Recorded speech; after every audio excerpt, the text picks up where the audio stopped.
بسم اللہ الرحمن الرحیم۔ السلام علیکم ورحمۃ اللہ وبرکاتہ۔ ظہور احمد فیضی یہ ایک شخص ہے جو خود کو سنی بتاتا ہے، لیکن اس کے سارے عقائد و نظریات شیعہ رافضیوں والے ہیں۔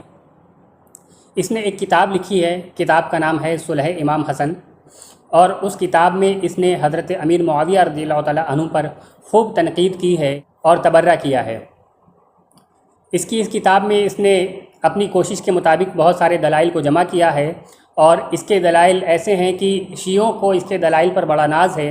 شیعہ آج بھی جب ہم سنیوں پر کوئی اعتراض کرتے ہیں، اور خصوصاً حضرت امیر معاویہ کے تعلق سے جب شیعہ کوئی اعتراض کرتے ہیں، جب وہ کوئی دلیل ہماری کتابوں سے پیش کرتے ہیں، تو شیعہ خود ظہور احمد فیضی کی اسی کتاب صلح امام حسن سے مطالعہ کرتے ہیں اور اسی میں موجود دلیلوں کو ہمارے سامنے پیش کرتے ہیں۔ یعنی کہ شیعہ خود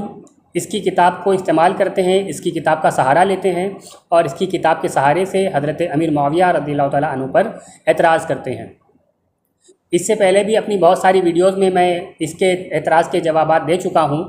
اور آج کی اس ویڈیو میں بھی میں انشاءاللہ تعالیٰ اس میں سے ایک جواب آپ کے سامنے پیش کروں گا۔ اور وہ اعتراض یہ ہے کہ ظہور احمد فیضی لکھتا ہے کہ حضرت امیر معاویہ رضی اللہ تعالیٰ عنہ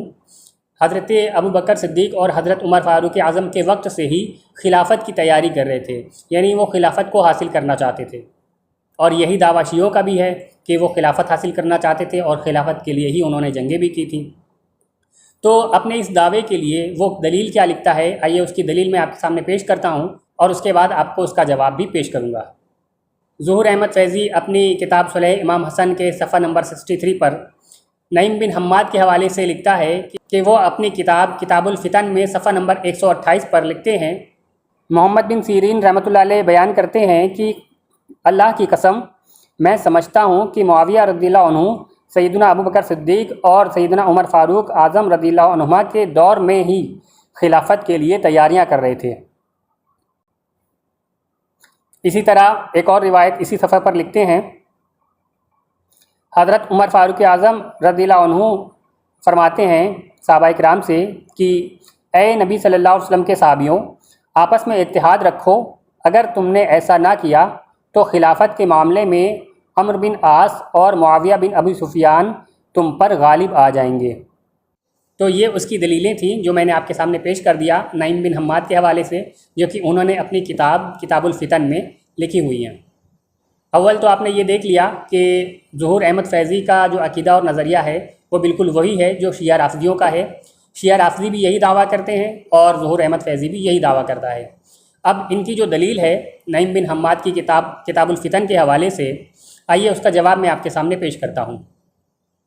اسماء الرجال کے مشہور امام ذہبی اپنی کتاب سیار اعلام النبلہ میں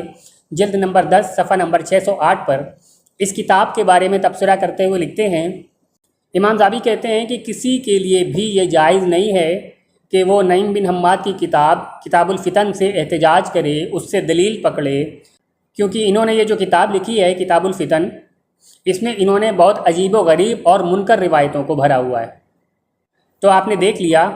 کہ جس کتاب کو یہ دلیل بنا رہے ہیں، جس کتاب کو ظہور احمد فیضی نے دلیل بنایا ہے، اور اسی کتاب کو جو شیعہ دلیل بناتے ہیں، تو اس کتاب کی کیا حیثیت ہے وہ امام ذہبی نے بیان کر دی کہ اس کتاب سے کوئی بھی دلیل پکڑنا کسی کے لیے جائز نہیں ہے، کیونکہ اس کتاب میں انہوں نے بہت عجیب و غریب اور منکر روایتوں کو بھرا ہوا ہے۔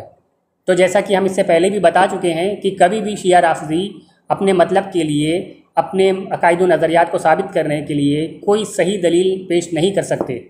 ہمیشہ وہ ایسی ہی روایتوں کا سہارا لیتے ہیں جو ضعیف ہوتی ہیں یا موضوع ہوتی ہیں اور اعتبار کے لائق نہیں ہوتی۔ انشاءاللہ تعالی ہم ایک ایک کر کے ظہور احمد فیضی اور شیعہ رافضیوں کے تمام اعتراضات کے جواب اپنے اس چینل پر ویڈیوز کے ذریعے آپ لوگوں تک پہنچاتے رہیں گے، اور الحمدللہ ہم نے یہ چینل اسی لیے شروع کیا تھا کہ اس میں اسلام پر اٹھنے والے تمام اعتراضات کے جوابات اور اہل سنت پر کیے جانے والے تمام اعتراضات کے جوابات دلیل کے ساتھ دیے جائیں، اور ہماری پوری کوشش جاری ہے، آگے بھی ہم انشاءاللہ تعالی اس طرح کے اعتراضات کے جوابات آپ لوگوں تک پہنچاتے رہیں گے۔ اس لیے اس چینل کو زیادہ سے زیادہ سپورٹ کریں، اسے زیادہ سے زیادہ لوگوں میں شیئر کریں، لوگوں کو اس سے جوڑیں اور اس کی ویڈیوز کو دوسروں تک پہنچائیں، ہو سکتا ہے آپ کے ذریعے کسی کی اصلاح ہو جائے۔ السلام علیکم ورحمۃ اللہ وبرکاتہ۔